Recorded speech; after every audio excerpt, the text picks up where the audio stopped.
Loujaro Loujaro nangi wakda ngaujiri bini nangi kandada wajiri bini nangi namda libli bini nangi ni thamoi se Loujaro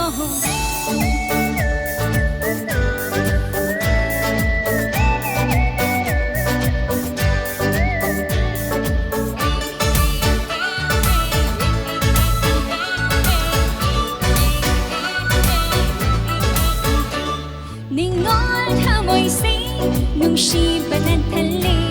Hayon at kutunan Tamoy gilay rangse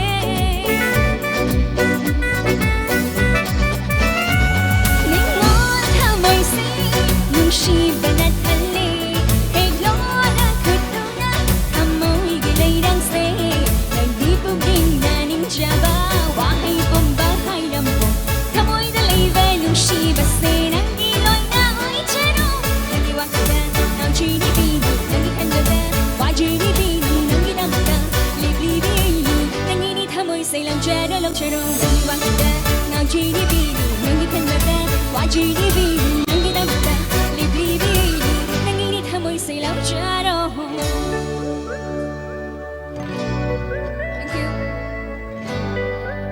Thank you.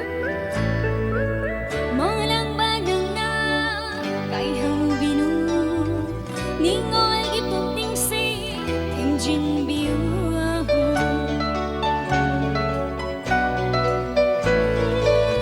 Malang bagang na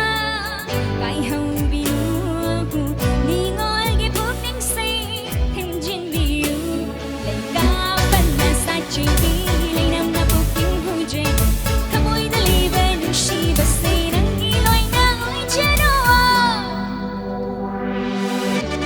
Ngaujiri bini, wajiri bini, libli bini Maglanda ba